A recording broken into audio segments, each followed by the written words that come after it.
Hello, Bible readers. By the command of God, Jacob returns to his brother Esau. Jacob was exiled with nothing. Now he's prosperous and returns blessed. But nothing has changed between the brothers themselves. They are still at odds.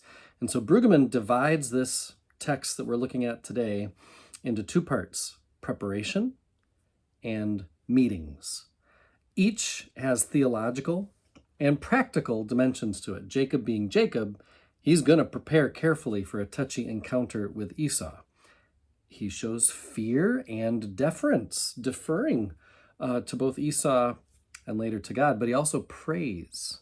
And that's the theological aspect. In verses 9 to 12, he seems to understand that his return to the promised land, a sort of homecoming, isn't just about him or just about becoming reconciled to Esau.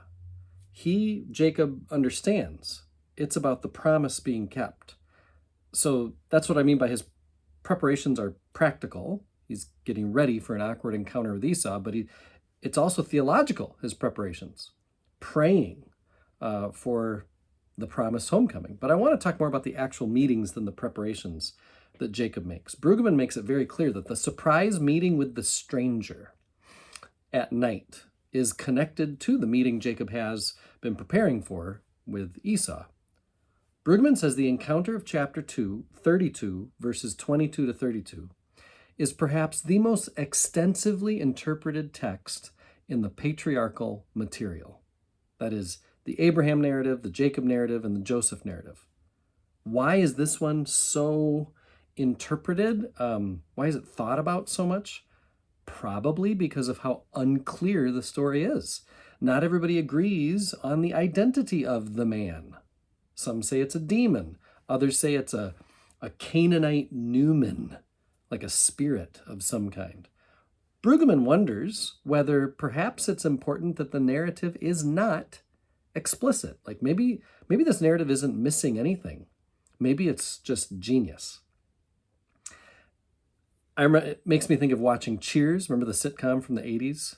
Remember Norm, as he comes into the bar and everybody is so glad that he's there, and he just always looks kind of frumpy and he's had a really tough day. And you might remember, if you watched Cheers, he had a wife, Vera.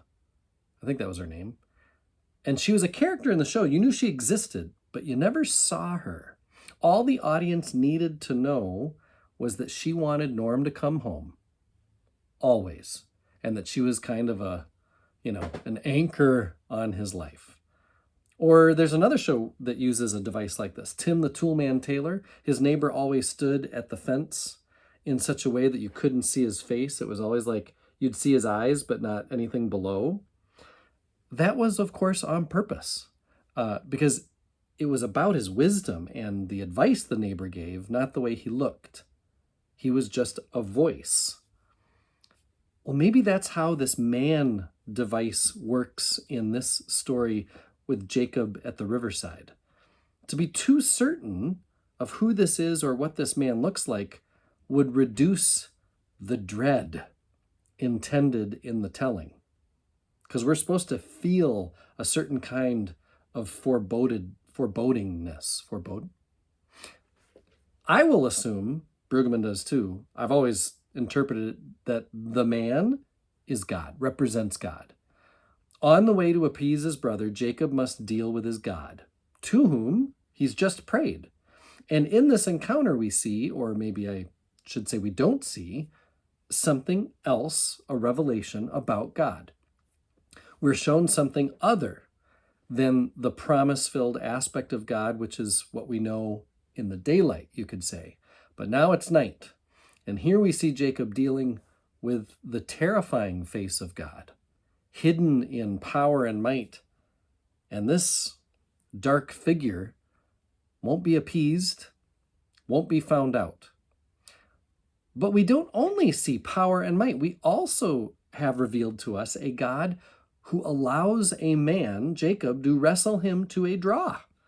It shows that Jacob is no ordinary man, for sure, to be able to struggle this deeply with God, but it also shows that God is something additional from what we'd imagine too.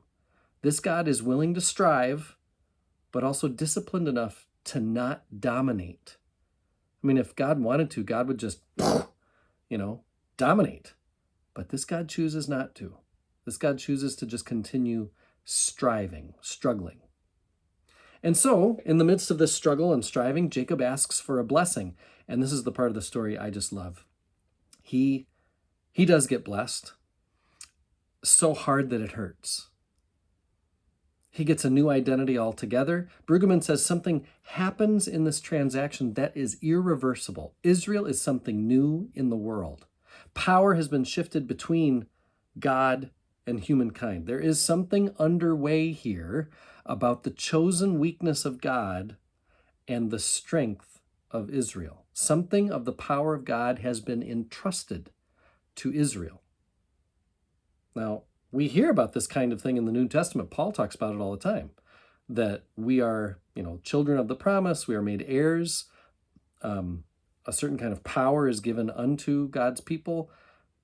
The themes of the New Testament, God choosing weakness on the cross, sharing God's own spirit with the likes of the disciples and the likes of us, that isn't new in the New Testament.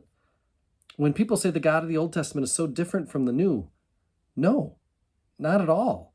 Same God, different stories, different storytellers for sure, but this is the same God with many of the same themes. And so God choosing to have weakness in struggling and striving with Jacob, yeah, that's a God thing. And then after this meeting at the riverside, we get the second meeting with Esau, which ends with reconciliation. I have less to say about it. But this reconciliation with Esau is not totally clean, is it? Esau invites Jacob to come with him after they've made up. But Jacob is like, my kids are frail and my animals are nursing, so go on ahead. It's another lie, basically. Brueggemann says the text is realistic. Reconciliations are seldom as clean as we hope. Jacob's encounter with God left him empowered, renamed, and crippled. His reconciliation with his brother included deception.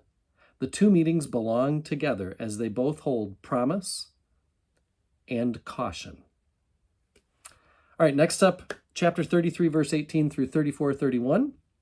I might take it all the way to chapter 36, 43. I'm just going to have to see how it goes as I read into it. I am one with my God. My God is with us, all of us, at all times and in all places.